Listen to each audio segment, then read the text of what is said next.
পুত্রদা একাদশী।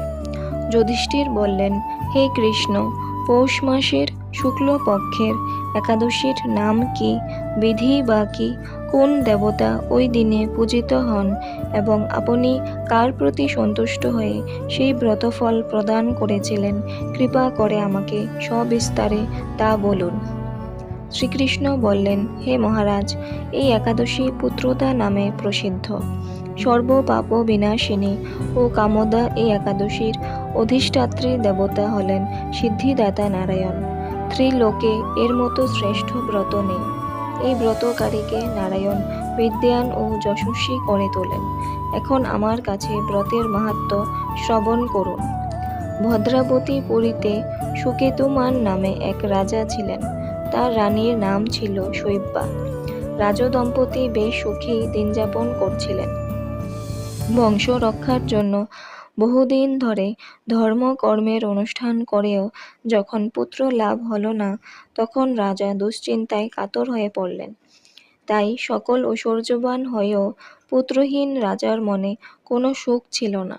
তিনি ভাবতেন, পুত্রহীনের জন্ম বৃথা ও গৃহশূন্য। পিতৃদেব মনুষ্যলোকের কাছে যে ঋণ শাস্ত্রে উল্লেখ আছে, তা পুত্র বিনা পরিশোধ হয় না। পুত্রবান জনের এই জগতে যশ লাভ ও উত্তম গতি লাভ হয় এবং তাদের আয়ু, আরোগ্য, সম্পত্তি প্রভৃতি বিদ্যমান থাকে।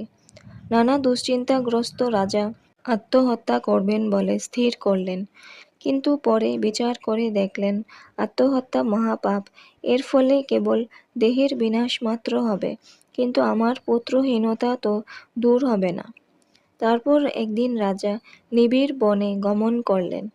বন ভ্রমণ করতে করতে দ্বিপ্রহর অতিক্রান্ত হলে রাজা ক্ষুধা তৃষ্ণায় অত্যন্ত কাতর হলেন। এদিক ওদিক জলাদির অনুসন্ধান করতে লাগলেন। তিনি চক্রবাক, রাজহংস এবং নানা রকম মাছে পরিপূর্ণ একটি মনোরম সরোবর দেখতে পেলেন।